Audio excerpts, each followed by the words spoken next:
Plant physiology के अंदर हमारा एक चैप्टर है भाई, water in relation to plant. Water और एक प्लांट का रिलेशन क्या है कि वाटर की इंपॉर्टेंस प्लांट के लिए बहुत ज्यादा है, कि उसकी प्लांट की ग्रोथ और डेवलपमेंट के लिए कोई भी ऑर्गेनिज्म हो उसके लिए वाटर की रिक्वायरमेंट जरूरी होती है हमारी। ठीक है, तो वाटर का हम यहाँ पे पढ़ेंगे कि प्लांट लाइफ में या प्लांट ग्रोथ और उसकी डेवलपमेंट में क्या रोल होता है। वाटर एक प्लांट के लिए, अब प्लांट ग्रोथ के लिए कैसे इंपॉर्टेंट है, तो उससे पहले इन सारी चीजों को पढ़ने से पहले हम पढ़ेंगे कि एक वाटर मॉलिक्यूल होता क्या है और उस वाटर मॉलिक्यूल का स्ट्रक्चर क्या है और उस वाटर मॉलिक्यूल की प्रॉपर्टी क्या है जो प्लांट के लिए इंपॉर्टेंट है। अब वाटर मॉलिक्यूल जो है वो वाटर मॉलिक्यूल बना होता है हमारा दो हाइड्रोजन एटम और एक ऑक्सीजन एटम से। हाइड्रोजन एटम जो है वो पॉजिटिव होता है और ऑक्सीजन एटम जो है वो इलेक्ट्रोनेगेटिव होता है। तो हाइड्रोजन और ऑक्सीजन दोनों मॉलिक्यूल्स पे पार्शियल पॉजिटिव और पार्शियल नेगेटिव चार्ज होता है। नेगेटिव चार्ज ऑक्सीजन पे होता है और पॉजिटिव चार्ज हाइड्रोजन पे। अब हाइड्रोजन और ऑक्सीजन ये दोनों कोवलेंट इंटरेक्शन से एक दूसरे से अटैच होते हैं। वाटर मॉलिक्यूल जो है वो एक टेट्राहेड्रॉन स्ट्रक्चर बनाता है। टेट्राहेड्रॉन स्ट्रक्चर कैसे बनाता है, यहाँ ये हमारा पार्शियल पॉजिटिव चार्ज जिसके साथ इलेक्ट्रोनेगेटिव ऑक्सीजन एटम अटैच है हमारा, यहाँ पे ये इलेक्ट्रोनेगेटिव ऑक्सीजन एटम, और इसके अंदर दो लोन पेयर होते हैं। ये लोन पेयर और ये बॉन्ड पेयर, ये एक जो ये ग्रीन से स्पॉट किया है एक ऐसा स्ट्रक्चर बनाते हैं जिसको हम टेट्राहेड्रॉन शेप बोलते हैं। और हर वाटर मॉलिक्यूल एक दूसरे वाटर मॉलिक्यूल से हाइड्रोजन बॉन्डिंग से अटैच होता है। हाइड्रोजन बॉन्डिंग से कैसे अटैचमेंट करता है कि हर वाटर मॉलिक्यूल अपने साथ 4 हाइड्रोजन बॉन्डिंग बना सकता है। जैसे मैं यहाँ पे एक हाइड्रोजन बॉन्डिंग शो करता हूं रेड लाइन से। इस ऑक्सीजन एटम से हमारा ये है हाइड्रोजन, किसी दूसरे वाटर मॉलिक्यूल का हाइड्रोजन, इस तरह से ये लोन पेयर, ये इलेक्ट्रोनेगेटिव। तो इस बॉन्डिंग को हम बोलते हैं हाइड्रोजन बॉन्डिंग। हाइड्रोजन बॉन्डिंग किसके बीच में होती है, ऑक्सीजन और हाइड्रोजन के बीच में। यहाँ पे वैसे नाइट्रोजन के बीच में भी हो सकती है कई मॉलिक्यूल के केस में, लेकिन वाटर मॉलिक्यूल में हाइड्रोजन बॉन्डिंग जो है वो इस ऑक्सीजन और इस हाइड्रोजन के बीच होती है। ठीक है भाई, तो ये हाइड्रोजन बॉन्डिंग जो इस वाटर मॉलिक्यूल में होती है, इस हाइड्रोजन बॉन्डिंग की बहुत इंपॉर्टेंस होती है प्लांट लाइफ के अंदर। ये वाटर हाइड्रोजन बॉन्डिंग जो है वो ये वाटर मॉलिक्यूल को कुछ ऐसी प्रॉपर्टी प्रोवाइड करता है, उन प्रॉपर्टी के थ्रू प्लांट अपने आप क्या करता है, ग्रोथ करता है। और वो प्रॉपर्टी कौन सी है, जैसे कि वाटर मॉलिक्यूल जो है उसको हम एक एक्सीलेंट सोलवेंट मानते हैं, उसकी high specific heat of capacity होती है और लेटेंट हीट ऑफ वेपराइजेशन वो शो करता है। ये सारी चीजें इस चीज के बाद में डिस्कस करूंगा कि हाइड्रोजन बॉन्डिंग की वजह से हमारे वाटर मॉलिक्यूल को क्या प्रॉपर्टी मिलती है। ठीक है भाई, तो water molecule made up of 2 hydrogen atom and 1 oxygen atom, hydrogen bonded with oxygen by covalent interaction. Water molecule shows tetrahedron structure by binding of oxygen with hydrogen, that is 2 bond pair and 2 lone pair। ये tetrahedron structure होता है इसका। A single water molecule bonded with 4 hydrogen molecules by hydrogen bonding। ठीक है भाई, तो hydrogen bonding है, इसकी बहुत इंपॉर्टेंस है प्लांट लाइफ के अंदर। वैसे हाइड्रोजन बॉन्डिंग जो है वो प्रोटीन, डीएनए, इन सब चीजों में भी, बायोमोलिक्यूल्स में भी प्रेजेंट होती है, लेकिन हम यहां बात कर रहे हैं वाटर मॉलिक्यूल की। तो ये एक जनरल इंट्रोडक्शन है। अब बात ये होती है कि प्लांट लाइफ जो हम पढ़ रहे हैं प्लांट और वाटर के रिलेशन में, अब ट्रांसपीरेशन एक प्रोसेस होता है प्लांट के अंदर। वो ट्रांसपीरेशन जब उसका इफेक्ट लाइट के, जब लाइट होती है डे टाइम पे, तब ट्रांसपीरेशन रेट हाई होता है। ठीक है भाई, और उसी टाइम पे अब लाइट अफेक्ट करती है एक प्लांट के अंदर एक और प्रोसेस को, जिसको हम क्या बोलते हैं, फोटोसिंथेसिस। अब फोटोसिंथेसिस, और फोटोसिंथेसिस में होता क्या है, हमें बाहर से एटमॉस्फेयर से CO2 चाहिए, और गैसियस एक्सचेंज प्लांट में किसके थ्रू होता है? स्टोमेटा के थ्रू होता है। स्टोमेटा CO2 को लाते हैं और ऑक्सीजन को बाहर छोड़ते हैं। स्टोमेटा एक चीज में और हेल्प करते हैं, कौन सी प्रोसेस में? ट्रांसपीरेशन में। अब बात यह है कि ट्रांसपीरेशन और फोटोसिंथेसिस दोनों डे टाइम में एक साथ हो रही है। तो लेकिन ट्रांसपीरेशन क्या है? Water loss in the form of vapour, और फोटोसिंथेसिस CO2 लेनी है हमें, अगर प्लांट को ग्रोथ करनी है तो अपना फूड प्रिपेयर करना है। तो ट्रांसपीरेशन होता रहता है, और प्लांट क्या करता है? अपनी सोयल से रूट के थ्रू वाटर को लेता रहता है। किसके लिए? एक बैलेंस बनाने के लिए। अगर वहां इम्बैलेंस हुआ, इम्बैलेंस का क्या मतलब है कि स्टोमेटा डे टाइम में ओपन रहते हैं क्योंकि वो CO2 प्लांट को चाहिए। अगर वाटर वहां से निकलता रहा तो प्लांट वाटर डेफिशिएंट हो जाता है, डेफिशिएंसी शो करने लग जाता है, वाटर स्ट्रेस शो करता है, और वाटर स्ट्रेस हुआ तो वो क्या कर जाता है? प्लांट डेथ हो जाती है उसकी। इसलिए रूट के थ्रू सोयल से वो क्या करता है? अपना वाटर लेता रहता है, और उस वाटर को लीफ तक कैसे पहुंचाया जाता है? एक ट्रांसपोर्ट सिस्टम के थ्रू। तो जो ये वाटर मॉलिक्यूल है, हाइड्रोजन बॉन्डिंग शो करता है और डिफरेंट डिफरेंट प्रॉपर्टी शो करता है, और हम ये कह सकते हैं कि वाटर मॉलिक्यूल के अंदर उसका अपना खुद का पोटेंशियल होता है, जिसकी वजह से वो क्या करता है? मूवमेंट करता है। ठीक है भाई। तो एक वाटर मॉलिक्यूल सोयल से कंप्लीट हमारा कैसे ट्रांसपोर्ट होता है, वो सारी चीजें हम यहां पे पढ़ेंगे। अब मैं बात करता हूं property of water molecule. Property of water molecule. एक वाटर मॉलिक्यूल की क्या प्रॉपर्टी होती है? सबसे पहली जो प्रॉपर्टी है वो है हाई एक्सीलेंट सोलवेंट, या जिसको हम इसको यूनिवर्सल सोलवेंट भी बोलते हैं, एक्सीलेंट सोलवेंट। सेकंड है high specific heat of capacity, heat of capacity. Third है latent heat of vaporisation, vaporisation. Fourth है high tensile strength, high tensile strength. और कुछ वाटर मॉलिक्यूलर फोर्स भी होते हैं, उसको हम इसके बाद ही डिस्कस करेंगे इसी के अंदर। तो अब बात है पहली प्रॉपर्टी हाई यूनिवर्सल सोलवेंट, कि हम वाटर को क्या बोलते हैं कि वाटर जो है एक यूनिवर्सल सोलवेंट है। वाटर के अंदर हम मैक्सिमम जो भी चीजें होती हैं, कोई भी कंपाउंड हो, अगर उसको सोल्यूबलाइज करते हैं तो उसके अंदर सोल्यूबल हो जाता है इजिली। अब वो सोल्यूबिलिटी उसकी हाई किस वजह से होती है? वाटर की सोल्यूबिलिटी हाई होती है उसकी हाइड्रोजन बॉन्डिंग की वजह से। और हाइड्रोजन बॉन्डिंग किस किस के बीच में बनता है? दो वाटर मॉलिक्यूल के बीच में। तो हाई एक्सीलेंट सोलवेंट इसको क्यों बोलते हैं? ड्यू टू ये सारी की सारी जितनी भी प्रॉपर्टी है, ये सारी प्रॉपर्टी हाइड्रोजन बॉन्डिंग की वजह से है। ठीक है भाई। अब एक्सीलेंट सोलवेंट कैसे है ये?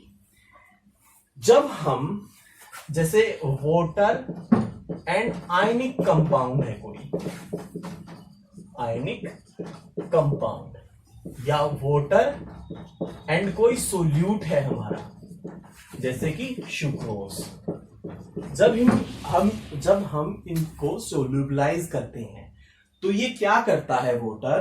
वाटर जो है, वाटर ब्रेक द इंटरेक्शन और इलेक्ट्रोस्टैटिक इंटरेक्शन बोल सकते हैं इस चीज को, electrostatic interaction between the molecule and bonded with that molecule, with that solute molecule. देखो भाई क्यों हुई ये प्रॉपर्टी इसकी, कि वाटर क्या करता है? जब हम उसको किसी भी कंपाउंड में मिक्स करते हैं, किसी आयनिक कंपाउंड में या किसी नॉन आयनिक कंपाउंड में जैसे कि, तो वो क्या करता है? और वाटर हमेशा अल्कोहलिक ग्रुप वाले कंपाउंड में ज्यादा सोल्यूबलाइज होता है। वाटर क्या करता है? उस सोल्यूट की जो आपस में इलेक्ट्रोस्टैटिक इंटरेक्शन है उसको ब्रेक करता है और खुद उसके साथ क्या कर लेता है, बॉन्ड बना लेता है। इसलिए इसकी हाई एक्सीलेंट सॉल्वेंट कैपेसिटी होती है। ये थी इसकी फर्स्ट प्रॉपर्टी। सेकंड प्रॉपर्टी क्या है, वाटर एक पोलर मॉलिक्यूल है हमारा, और जिसके अंदर पोलर मॉलिक्यूल क्या होती है, जिसके अंदर पार्शियल पॉजिटिव और पार्शियल नेगेटिव चार्ज होता है, ठीक है भाई। और दूसरी क्या चीज होती है इसके अंदर, high specific heat of capacity. High specific heat of capacity. High specific heat of capacity का क्या मतलब है कि टू रेज द टेम्परेचर, या कह सकते हो कि energy needed for raise the temperature at a set amount, कि एक सेट अमाउंट तक किसी भी मॉलिक्यूल की टेम्परेचर को राइज करना। सब्सटेंस, किसी सब्सटेंस की एनर्जी टेम्परेचर को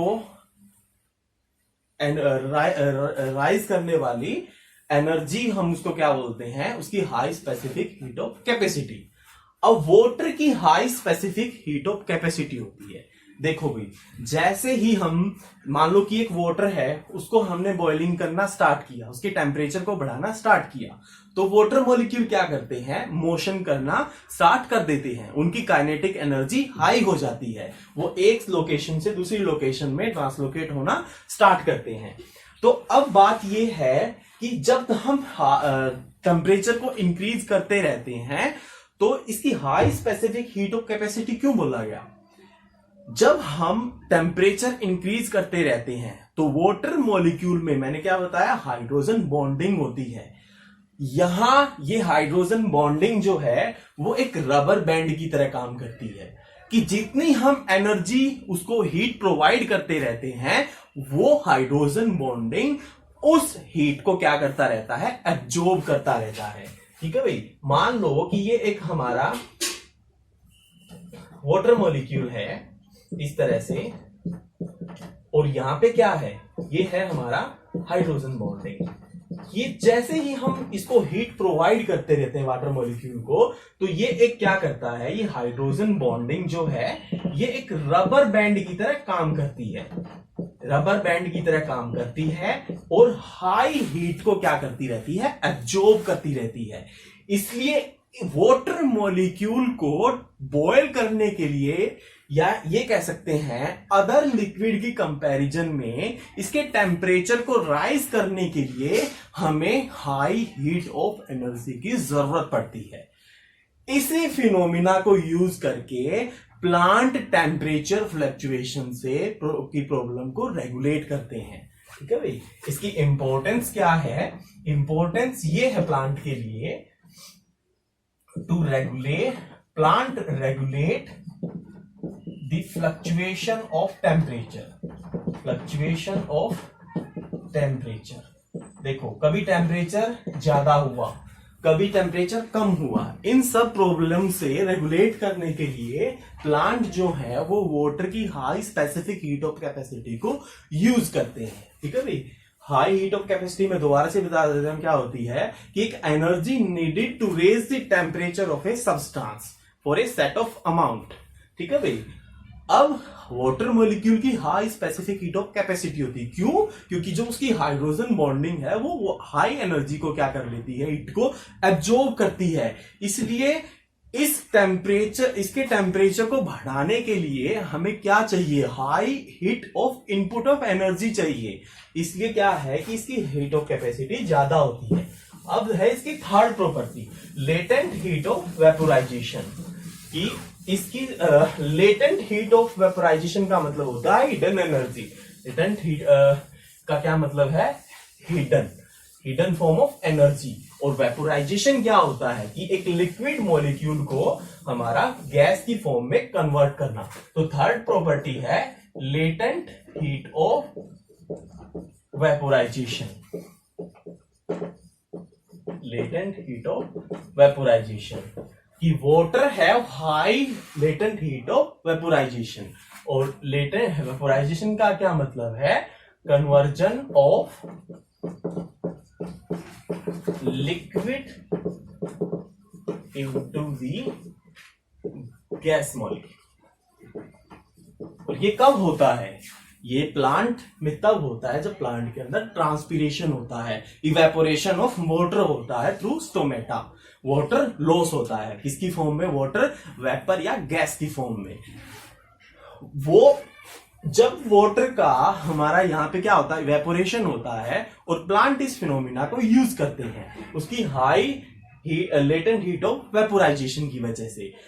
प्लांट क्या करते हैं, जब जहां से जिस वाटर मॉलिक्यूल का इवेपोरेशन होता है तो उस सरफेस को वो क्या कर देते हैं, वाटर मॉलिक्यूल कूल डाउन कर देते हैं। ठीक है भाई, इस high latent heat of vaporisation की वजह से होता क्या है कि यहाँ वाटर मॉलिक्यूल का टेम्परेचर इंक्रीज नहीं होता जब वो लिक्विड से गैस बनते हैं।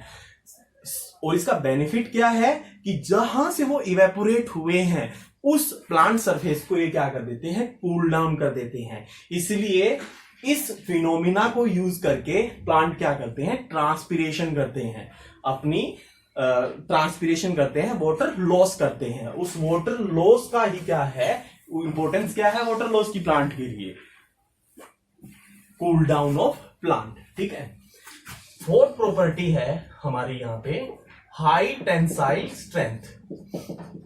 हाई टेंसाइल स्ट्रेंथ की जो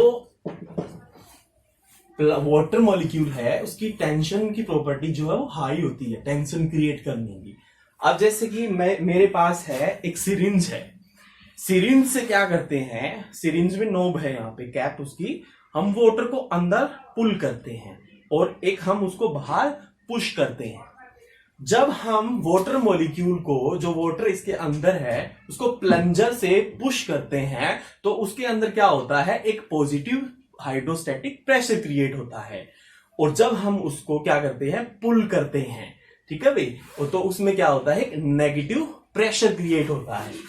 हाई टेंसाइल स्ट्रेंथ की वजह से क्या होता है कि पॉजिटिव हाइड्रोस्टैटिक प्रेशर, दो तरह के प्रेशर क्रिएट होते हैं, पॉजिटिव हाइड्रोस्टैटिक प्रेशर और negative hydrostatic pressure. Hydrostatic pressure, positive hydrostatic pressure का क्या मतलब है यहाँ पे कि ये एयर और वाटर है, मान लो कि ये एयर है, यहाँ पे ये वाटर मॉलिक्यूल है। जब हम इस सिरिंज को, मैंने क्या बताया, पुश करते हैं तो पूरा फोर्स इनवर्ड फोर्स होता है वाटर मॉलिक्यूल का, ठीक है भाई, उसको हमने क्या बोला, पॉजिटिव प्रेशर बोला। और नेगेटिव के केस में क्या होता है, ये एयर बबल है यहाँ पे, मान लो इस तरह से आउटफ्लो होता है, ठीक है भाई, ये आउटवर्ड फ्लो होता है वाटर का जब हम उसको पुल करते हैं, तो यहां एक नेगेटिव टेंशन क्रिएट होता है। इसी नेगेटिव हाइड्रोस्टैटिक प्रेशर को यूज करके प्लांट क्या करते हैं, ट्रांसपीरेशन करते हैं। अब एक जनरल सी चीज सोचने की चीज है कि कुछ प्लांट्स जो हैं वो 2 मीटर कुछ सेंटीमीटर के भी होते हैं, बहुत से मीटर के होते हैं, और कुछ क्या होते हैं, बहुत लार्ज प्लांट होते हैं, 100 मीटर 50 मीटर्स। अब इतने सोयल सरफेस से रूट के थ्रू लीफ से क्या करवाना, ट्रांसपीरेशन करवाना, मतलब यहां से इतने हाई लेवल तक वाटर का लॉस करवाना। तो वो लॉस कैसे हो सकता है, जनरल ऑस्मोसिस डिफ्यूजन से वो लॉस नहीं हो सकता। उस लॉस को प्लांट वाटर लॉस को करवाने के लिए क्या चाहिए, प्लांट को एक ऐसा प्रेशर चाहिए जो एक टेंशन क्रिएट कर सके, और वो प्रेशर कौन सा होता है, नेगेटिव हाइड्रोस्टैटिक प्रेशर। अब जैसे कि लीफ सरफेस है, लीफ सरफेस में मैंने सिरिंज का क्या एग्जांपल दिया, जब हम उसको पुश करते हैं तो वाटर अंदर आता है, उसी तरह से जहां लीफ सरफेस से एक नेगेटिव हाइड्रोस्टैटिक प्रेशर क्रिएट किया जाता है ताकि रूट से ऊपर पानी को क्या कर सके, पुल कर सके। ठीक है भाई, तो इस पॉजिटिव हाइड्रोस्टैटिक प्रेशर की वजह से क्या होता है, टर्गर प्रेशर डेवलप होता है, तो इसकी वजह से क्या होता है, हमारा यहाँ ट्रांसपीरेशन में इसकी इंपॉर्टेंस होती है। तो ये थी कुछ प्रॉपर्टी हमारी वाटर मॉलिक्यूल की, और ये सारी की सारी प्रॉपर्टी किसकी वजह से है, हाइड्रोजन बॉन्डिंग की वजह से। और हाइड्रोजन बॉन्ड किसके बीच बनता है? यहाँ पे दो वाटर मॉलिक्यूल के बीच में, और एक वाटर मॉलिक्यूल जो है वो 4 हाइड्रोजन बॉन्ड बना सकता है। अब कुछ और प्रॉपर्टी हैं हमारे वाटर के अंदर जो उसके ट्रांसपोर्ट या ट्रांसपिरेशन में हेल्प करती है। कोहेशन, फोर्स, एडहेशन, फोर्स और सरफेस टेंशन। ठीक है भाई। सरफेस टेंशन जो होता है वो वाटर की सरफेस पे लिक्विड और एयर वाटर का इंटरफेस होता है, वो एरिया को क्या करने के लिए? मिनिमाइज करने के लिए। एडहेशन का क्या मतलब होता है? एडहेशन का मतलब होता है कि किसी देखो, जब ट्रांसपिरेशन है प्लांट के अंदर, तो ट्रांसपिरेशन प्लांट के अंदर होता है जाइलम के थ्रू। अब जाइलम क्या है? ट्रैकियार्ड और वेसल्स। वेसल्स हैं, ट्रैकियार्ड हैं, जो रूट से वाटर को लेक तक पहुंचाती हैं। अब जाइलम के अंदर जो वेसल्स और हमारी ट्रैकियार्ड्स हैं वो होती हैं लिग्निफाइड टिश्यू, या ये कह सकते हैं एक सॉलिड सरफेस होती है। डेड सेल होती हैं हमारी ट्रैकियार्ड और वेसल्स की सेल्स। तो अब वो लिग्निफाइड का मतलब क्या है कि उनकी सेल वॉल में लिग्निन होता है, और वो क्या करता है? उसे एक रिजिडिटी प्रोवाइड करता है, जिसकी वजह से वेसल्स और ट्रैकियार्ड हमारी सॉलिड होती है। तो एडहेशन का मतलब क्या है? वाटर मॉलिक्यूल का उस सॉलिड सरफेस से अटैचमेंट होना। ठीक है भाई। और सॉलिड सरफेस क्या है? यहाँ पे हमारी वेसल्स और ट्रैकियार्ड। तो जब ट्रांसपिरेशन होता है तो एक कैविटी बनती है, जब एक नेगेटिव हाइड्रोस्टैटिक प्रेशर डेवलप होता है, तो वो वाटर मॉलिक्यूल हमारा वेसल्स के साथ और ट्रैकियार्ड के साथ क्या करते हैं? इंटरेक्शन शो करते हैं, अट्रैक्शन शो करते हैं। उसको हम एडहेशन बोलते हैं। एडहेशन का मतलब किसी सरफेस से अटैचमेंट करना, एडहेसिव होना उसके लिए। कोहेशन का क्या मतलब होता है? कोहेशन का मतलब है attraction between the same molecule. और अट्रैक्शन मॉलिक्यूल क्या बात कर रहे हैं हम यहाँ पे? Water molecule. तो attraction between the water molecule, उसको हम क्या बोलते हैं? कोहेशन। तो कोहेशन, एडहेशन और सरफेस टेंशन, इन तीनों फोर्स की वजह से प्लांट क्या करते हैं? ट्रांसपायरेशन करते हैं, ट्रांसपीरेशन करते हैं। ठीक है, ये भी कुछ प्लांट की प्रॉपर्टी है, सॉरी वाटर मॉलिक्यूल की हमारी प्रॉपर्टी है। अब ये तो था स्ट्रक्चर ऑफ वाटर मॉलिक्यूल्स और उसकी प्रॉपर्टी ऑफ वाटर मॉलिक्यूल्स। अब हम यहाँ बात करते हैं कुछ फिनोमिना है जो वाटर मॉलिक्यूल का ट्रांसपोर्ट करवाते हैं। देखो भाई, अब वाटर है प्लांट में रूट सरफेस इससे सोयल से लिया जाता है। ठीक है भाई। अब सोयल से प्लांट रूट ने वाटर को लिया, और उस वाटर को प्लांट के हर पार्ट, एवरी पार्ट में उसको क्या किया? डिस्ट्रीब्यूट किया। अब उस डिस्ट्रीब्यूशन के लिए प्लांट के अंदर क्या होता है? एक सिस्टम होता है, ट्रांसपोर्ट सिस्टम होता है। और ट्रांसपोर्ट सिस्टम किसकी वजह से होता है? हमारा जाइलम टिश्यू की वजह से। तो एक ट्रांसपोर्ट ये होता है हमारा शॉर्ट डिस्टेंस का, एक होता है लॉन्ग डिस्टेंस ट्रांसपोर्ट। तो शॉर्ट डिस्टेंस ट्रांसपोर्ट क्या होता है? Cell to cell near by transport होना। तो ट्रांसपोर्ट सिस्टम के लिए हमारे दो फिनोमिना है, उन फिनोमिना को समझना जरूरी है। पहला है डिफ्यूजन। डिफ्यूजन का क्या मतलब है? डिफ्यूज आउट होना, डिस्ट्रीब्यूट होना। और डिफ्यूजन हमेशा high concentration molecule to the low concentration होता है। जैसे ये एक रूम है, अब इस एक कोने में मैंने क्या किया? किसी भी गैस मॉलिक्यूल को या किसी भी हमने ऐसे मॉलिक्यूल को जो डिस्ट्रीब्यूट होना है, एक ग्लास में ही लगा लो, किसी भी ग्लास में हम इंक डालते हैं, एक ड्रॉप हमने इंक डाली, तो वो क्या करती है? जहां डाली है वहां से अपनी डिस्ट्रीब्यूट होनी स्टार्ट होती है। उसी तरह से इस रूम के कोने में मैंने कोई स्प्रे किया डीओ वगैरह का, तो यहां जहां मैंने स्प्रे किया है वहां उसकी कंसंट्रेशन गैस मॉलिक्यूल की हाई है। अब वो वहां से दूसरे कोनों में क्या होता है? डिस्ट्रीब्यूट होता है, जहां पे कंसंट्रेशन है ही नहीं। इसको हम फिनोमिना को क्या बोलते हैं? डिफ्यूजन। तो डिफ्यूजन क्या होता है? डिस्ट्रीब्यूशन ऑफ मॉलिक्यूल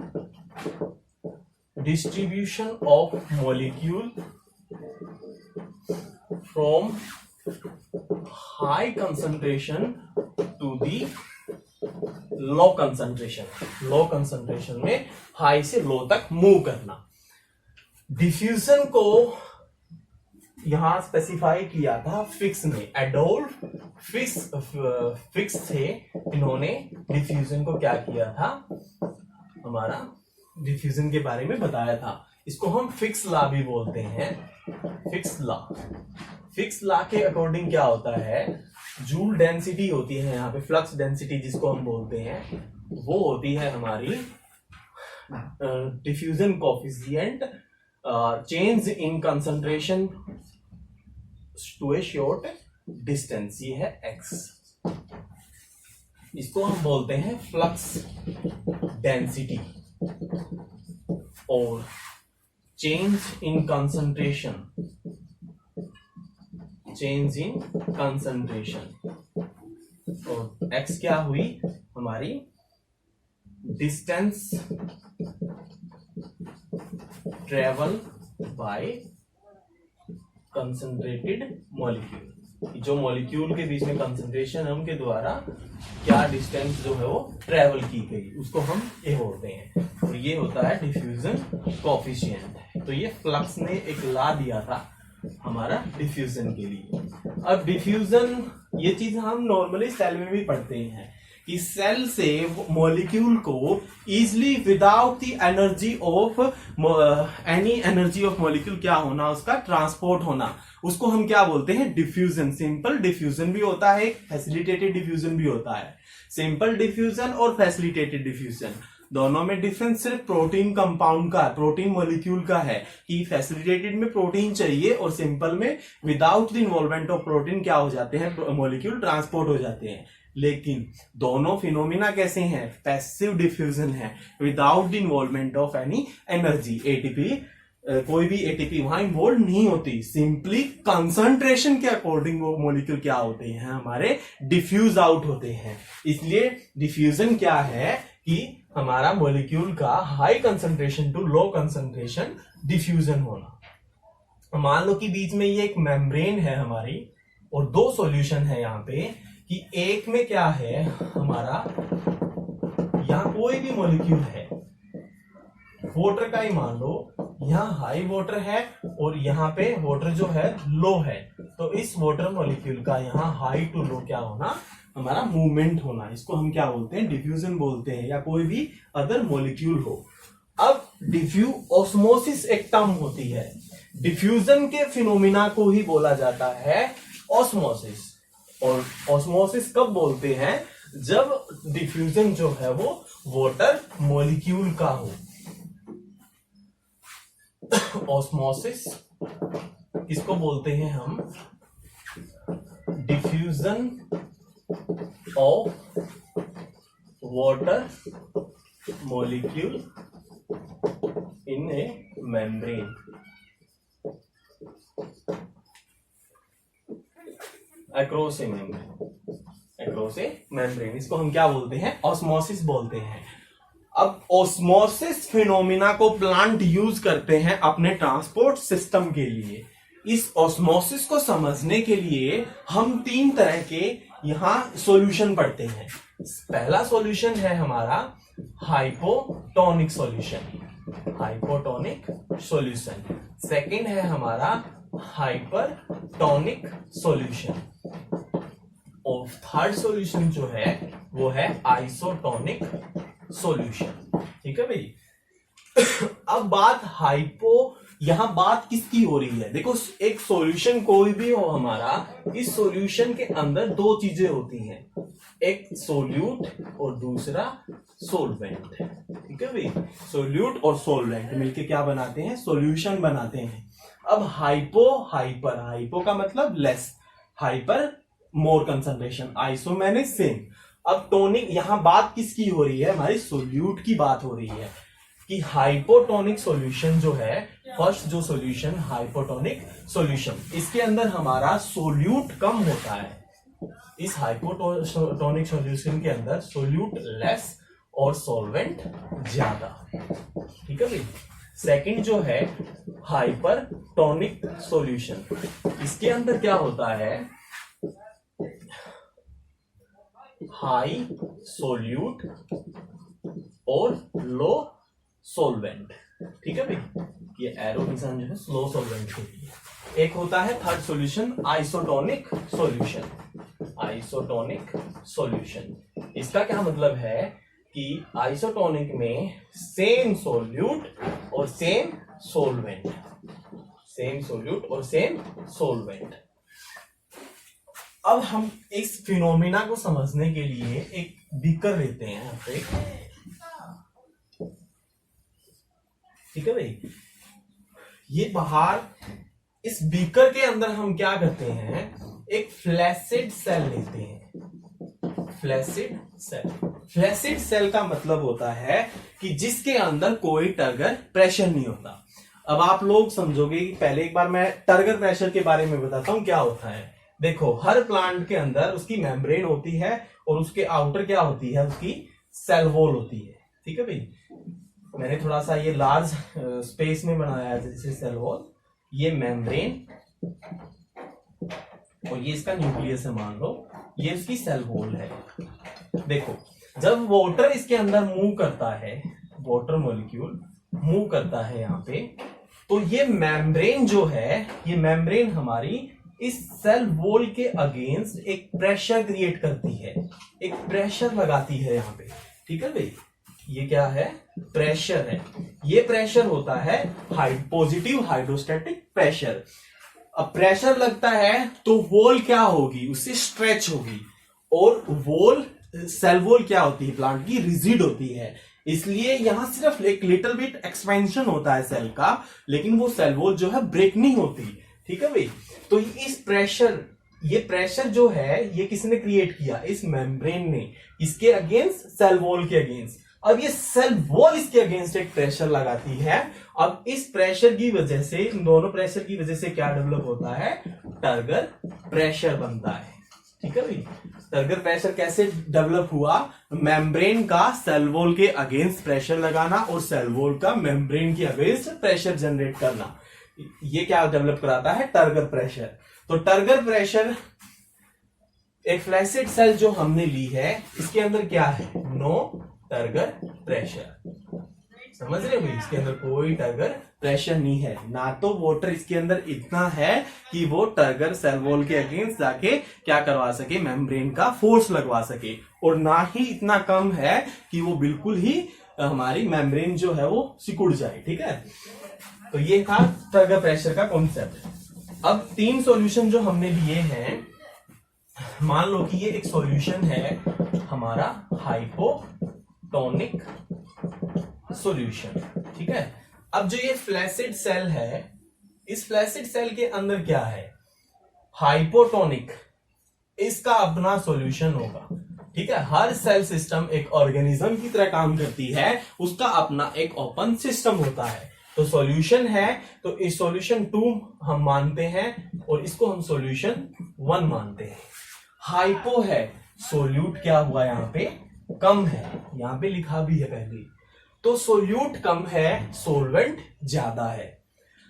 इस सॉल्यूशन फ्लैसिड सेल में क्या होगा, हमारा सोलवेंट कम होगा और सोल्यूट ज्यादा होगा। तो वाटर हमेशा ऑस्मोसिस फिनोमिना से क्या करेगा, हाई कंसंट्रेशन से लो कंसंट्रेशन क्या करेगा, मूवमेंट करेगा। तो हाइपोटोनिक में यहां सोलवेंट ज्यादा है, ठीक है भाई, यहां सोलवेंट हाइपोटोनिक में ज्यादा है, तो ये यहां इससे अंदर मूवमेंट करेगा वाटर। ये मान लो अंदर इसकी प्लाज्मा मेम्ब्रेन है, तो अंदर वाटर जाएगा, तो ये सेल क्या करेगी, स्वेल करेगी, ठीक है भाई, स्वेलिंग ऑफ सेल, सेल की क्या होगी, स्वेलिंग होगी। दूसरा क्या है हमारे पास, हाइपरटोनिक सॉल्यूशन। ये मान लो हाइपरटोनिक है। हाइपरटोनिक में मैंने क्या बताया पहले ही, हाई सोल्यूट कंसंट्रेशन और लो सॉल्वेंट कंसंट्रेशन। लेकिन जो सेल रखी है हमने इसके अंदर, फ्लैसिड सेल, अब इसके अंदर इस जो सॉल्यूशन 2 का नाम लिया है, इसमें सोलवेंट हमारा ज्यादा है इसकी कंपैरिजन में, क्योंकि ये हाइपर केस है, यहां लो सोलवेंट है। तो यहां अब क्या होगा कि वाटर जो है वो सेल से बाहर आएगा, और सेल से वाटर बाहर आता है तो सेल्स क्या कर जाती है, सेल की मेम्ब्रेन श्रिंकेज हो जाती है क्योंकि वाटर उसका बाहर आ गया है। तो इसको क्या बोलते हैं, इस फिनोमिना को प्लाज्मोलाइसिस, सेल का क्या होना, सिकुड़ना, ठीक है, श्रिंकेज होना। इस फिनोमिना को हमने क्या बोला, प्लाज्मोलाइसिस।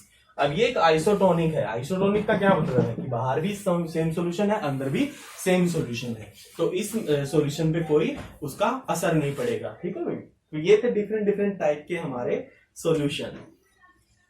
और किस बेसिस पे है ये, ऑस्मोसिस बेसिस पे। ऑस्मोसिस में क्या है, हाई वाटर सॉल्वेंट का या सॉल्वेंट मॉलिक्यूल का मेम्ब्रेन के across high concentration to low concentration movement करना, या आप वाटर की टर्म में ना बोल के इसको सोल्यूट की टर्म में ये बोल सकते हो कि transport of water molecules from the high solute concentration to the low solvent concentration. बात दोनों की एक ही है, या इसको डायरेक्ट वाटर की टर्म में बोलो या उसकी टर्म में बोलो, ठीक है भाई।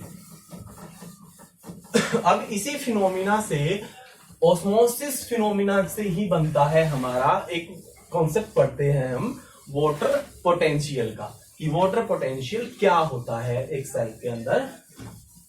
वाटर पोटेंशियल इसी से रिलेटेड है जनरली हमारा water potential. Water potential, water potential, देखो भाई पोटेंशियल क्या होता है, पोटेंशियल होता है उसकी कैपेसिटी फॉर मूवमेंट। अब वाटर पोटेंशियल एक स्टैंडर्ड टेम्परेचर जो होता है 25 डिग्री सेल्सियस, या हम ये कह सकते हैं एक प्योर वाटर के अंदर वाटर पोटेंशियल 0 होता है, ठीक है भाई। वाटर पोटेंशियल क्या है, कि वाटर मॉलिक्यूल का फ्रीली मूवमेंट करना, ठीक है भाई, freely movement of water molecule, freely movement of water molecule, water molecule का फ्रीली मूवमेंट करना उसकी फ्री एनर्जी से। लेकिन वाटर मॉलिक्यूल जो है वो कुछ फैक्टर पे डिपेंड करता है, और वो फैक्टर क्या होते हैं, जैसे कि osmotic potential, osmotic potential, pressure potential और ग्रेविटी पोटेंशियल। ये 3 फैक्टर होते हैं जो वाटर पोटेंशियल को अफेक्ट करते हैं।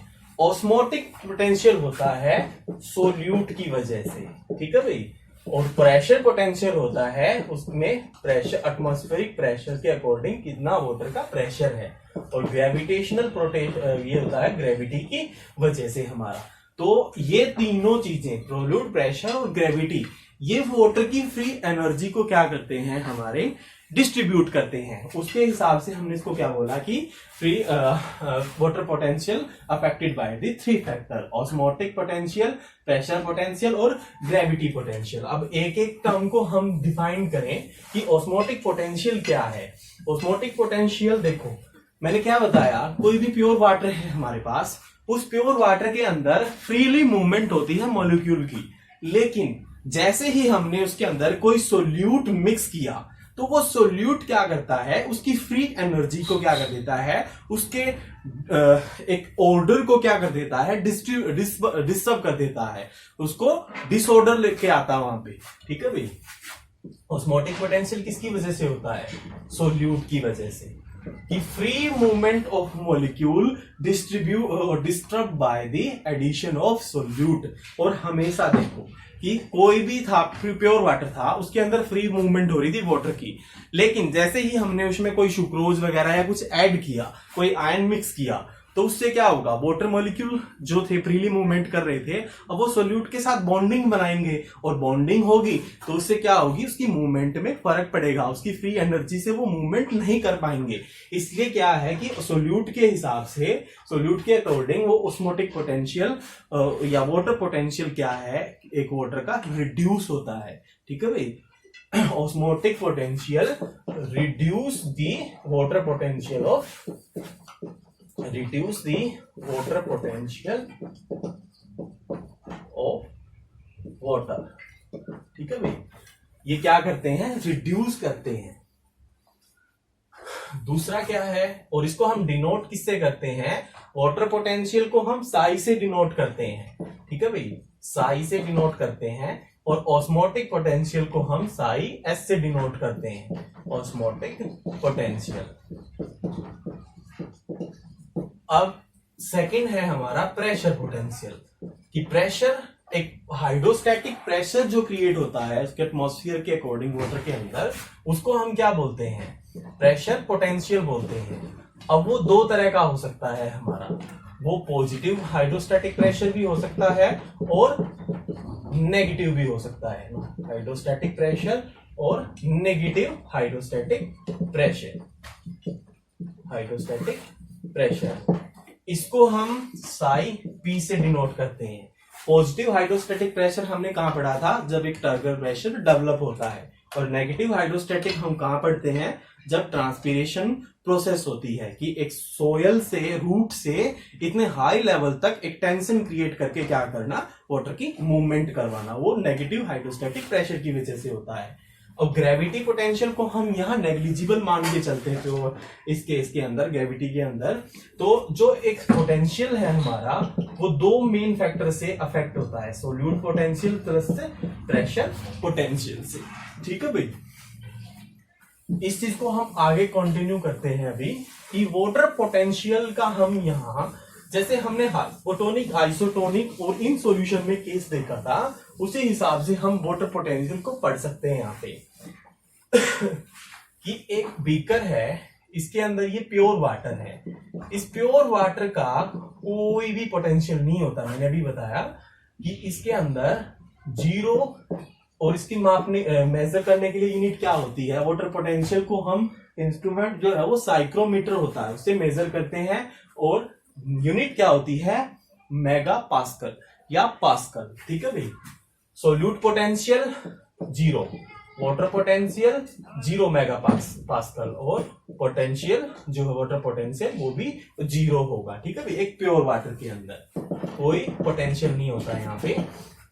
लेकिन अगर एक बात करें हम, सॉल्यूशन है, इस सॉल्यूशन का हमारा ये कंसंट्रेटेड है 0.1 मोलर सुक्रोज से, ये क्या है हमारा कंसंट्रेटेड है ये सॉल्यूशन 2, तो 0.1 मोलर से अगर ये हमारा कंसंट्रेटेड है, तो हम इसको मानते हैं कि इसका सोल्यूट पोटेंशियल होता है 0 माइनस 0.244 मेगा पास्कल। ये एक स्टैंडर्ड इसकी वैल्यू है हमारी, तो वहां पे प्रेशर पोटेंशियल जो है हमारा वो हमारा 0 होता है, ठीक है भाई।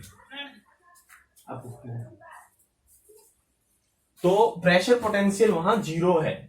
उसी तरह से हमारा यहां पोटेंशियल क्या होगा, 0.244 मेगा पास्कल, ये इसका पोटेंशियल होगा।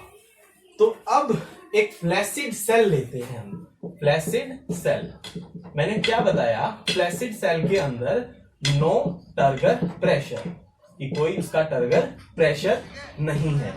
अगर इसका टर्गर प्रेशर नहीं है तो हम इसमें क्या मानते हैं कि भाई इसके अंदर हमारी ये मान के चलते हैं कि इसका जो ऑस्मोटिक पोटेंशियल है वो हमारा 732 के लगभग होता है, ठीक है। ये स्टैंडर्ड टर्म है हमारी, स्टैंडर्ड वैल्यू है। प्रेशर पोटेंशियल यहाँ 0 होता है, तो पोटेंशियल होता है इसका 0.732।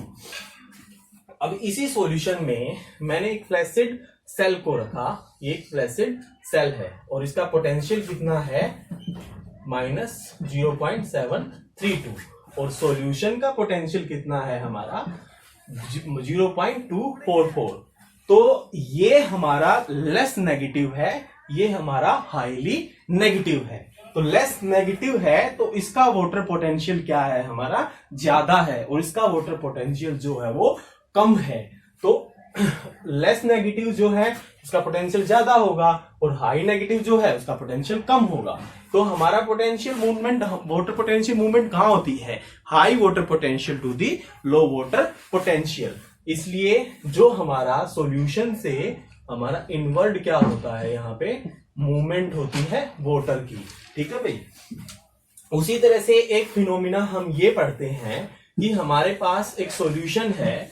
दूसरा ये भी हो सकता है कि भाई कोई भी सेल से मूवमेंट कैसे हो सकती है वाटर की। ये तो थी सेल में इनवर्ड मूवमेंट, जिससे सेल क्या करती है, स्वेल करती है।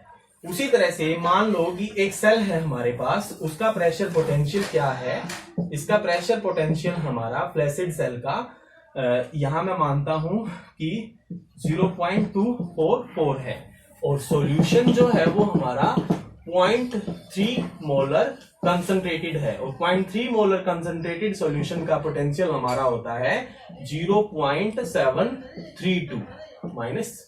माइनस वैल्यू क्या क्यों होती है, क्योंकि ये लेस नेगेटिव, या तो प्रेशर पोटेंशियल वाटर पोटेंशियल 0 होता है या उससे कम होता है, इसलिए इसके लिए हम क्या वैल्यू लेते हैं, माइनस लेते हैं।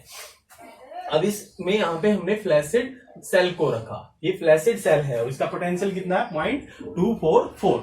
तो अब वाटर पहले अंदर से मतलब सॉल्यूशन से सेल के अंदर गया था, लेकिन अब इसका पोटेंशियल हमारा ज्यादा है और इसका पोटेंशियल हाईली नेगेटिव है, इसलिए पोटेंशियल के थ्रू हमारा वाटर जो है वो बाहर आता है, और बाहर वाटर आता है तो सेल क्या हो जाती है, प्लाज्मोलाइज हो जाती है।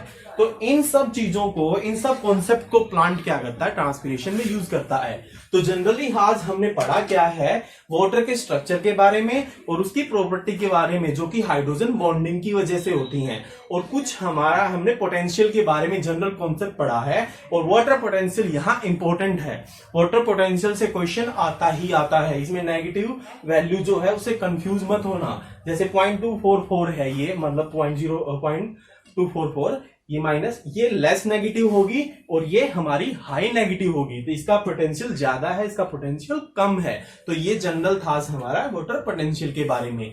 नेक्स्ट वीडियो में हम ट्रांसपिरेशन और एक वाटर का रूट के अंदर मूवमेंट कैसे होता है, सिंप्लास्टिक, एपोप्लास्टिक, इन सब पाथवे के बारे में पढ़ेंगे। सिंप्लास्टिक, एपोप्लास्टिक, ये सब इंपॉर्टेंट टॉपिक है जो बार बार रिपीट होते हैं क्वेश्चंस वहां से।